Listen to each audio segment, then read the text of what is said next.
Hola, mi nombre es Elkin Ramiro Jaimes Villamizar, estudiante de la carrera Ciencias Políticas de la Universidad Abierta y a Distancia UNAD. Hoy les voy a explicar el podcast. En este podcast les voy aquí junto a mi tutor, Elkin Darío Jaimes, les voy a explicar en este podcast sobre la modernización, conflictos sociales, conflictos armados durante el siglo XX en Colombia y conflictos y tensiones políticas. Muy bien, Elkin, entonces pues bueno, dando inicio, vamos a empezar con cómo inicia todo este proceso de modernización, digamos, desde lo social, hablando un poco ya más el tema de qué pasa en la mitad del siglo, qué pasa con la sociedad, qué empiezan a hacer. Bueno, la modernización durante este siglo sufre varias etapas. Por ejemplo, durante la modernización se experimentaron conflictos armados, tensiones políticas, también hubo intentos por acuerdos de paz, también en lo económico el café jugó un papel muy importante. Pudimos como país empezar a la industrialización, la industrialización, ¿no? Y a producir nosotros mismos. Exacto. También viene el tema de que las personas empiezan a ir del campo a la ciudad. Sí, en el año 1957 al 60, debido a la cruenta guerra que se vivía por el bipartidismo entre liberales y conservadores, se generaron esos desplazamientos. Sí, también más educación, sí, también más roles. Sí, la escasez también de educación, pues por el acceso a la educación, pues el que quería educarse, estudiar, pues tuvo que migrar a la ciudad. Y en el tema político, ¿qué podemos determinar de eso, Elkin? En el tema político... Vayámonos al 48, 58, después de esa, digamos, cruenta violencia que se vivió. Del 48 al 58 ya nacen los partidos, movimientos bipartidistas, que fueron los dos partidos tradicionales que conocemos, como lo son el liberal y el conservador, que pues duró como ese auge en esos 10 años, por decirlo así. Y ya del 58 creo que al 60, como al 60, que fue ya el Frente Nacional, que buscaba como... la estabilidad del país. La estabilidad del país, pero que también no generó de pronto una exclusión política, porque en ese no benefició a todos. En ese entonces solo servía ser liberal o conservador. Conservador. No se beneficiaron todos. Bueno, muy bien. Entonces llegamos ya a los años 60, más exactamente en el 64, en aquella misión del ejército llamada Marquetalia. ¿Qué sucede allí? Bueno, ahí fue en 1964, fue cuando el ejército decide atacar a un grupo de campesinos en el Tolima, lo cual después se conocieron como, ya se autodenominaron como Fuerzas Revolucionarias Armadas de Colombia, lo que hoy conocemos como FARC. ¿Cuáles otras guerrillas surgen ahí en ese momento? El ELN, bajo la Revolución Cubana, y el M-19. No, aún no. Aún no, el M-19 aún no.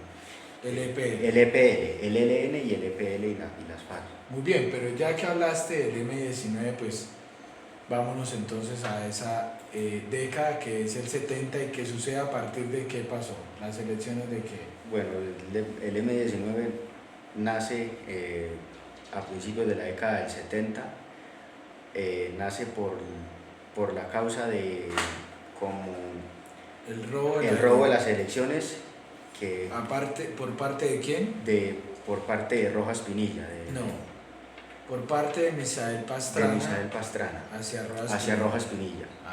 Se crea entonces un nuevo movimiento guerrillero, digamos ya más urbano, ya no tan rural, pero que pues entra a jugar un papel determinante de cara a lo político que se iba a dar, que luego llega ya a esa también etapa de violencia que vivimos de los 80s a los 90s. Sí.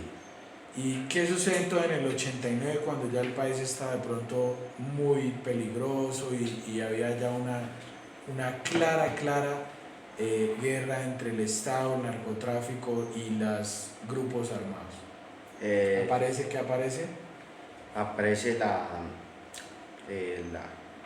¿cómo es? Lo de la séptima papeleta, sí. Aparece crear una nueva constitución y ya empiezan ahí, creo que ya... Muy bien, donde se conjugan sí. Todas estas fuerzas y cuya conclusión es que realmente como país no íbamos para ningún lado.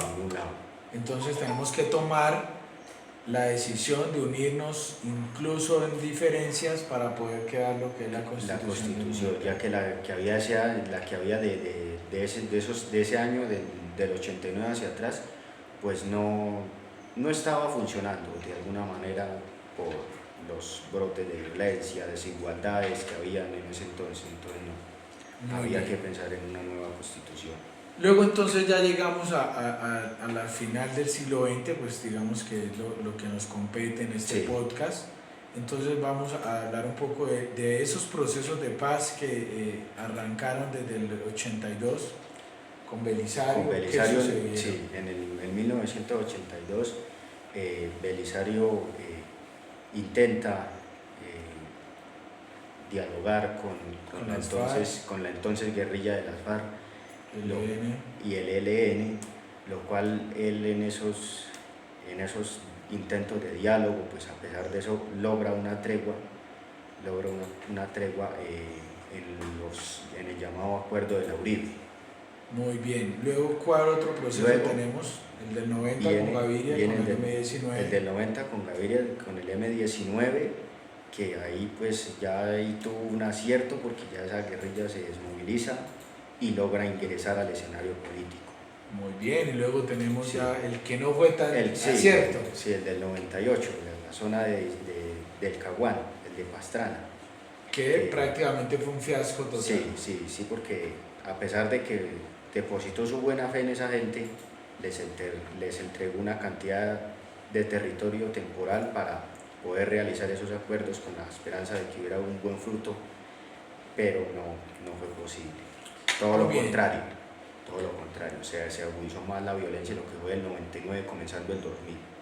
Bueno, yo creo que digamos hasta acá podemos encontrar ese resumen muy bien, Elkin, y pues vamos a concluir ya entonces terminando es cómo toda esta experiencia que se vivió en el siglo XX, porque estamos concentrados solamente en el siglo XX, para no meternos con el proceso de Uribe, con las autodefensas y el proceso pues que logró el acuerdo de paz con las FARC. Después de más de 30 años, después del acuerdo de Uribe fue que se logró 40 años más.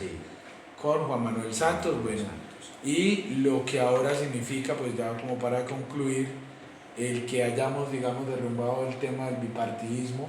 Sí, bueno, la conclusión es que pues el siglo XX, la modernización, pues consigo fue dolorosa, sí, por la violencia, por esos inconvenientes que hubieron, pero a pesar de todo fue muy buena porque el país logró, de alguna manera, mucho ha logrado salir adelante.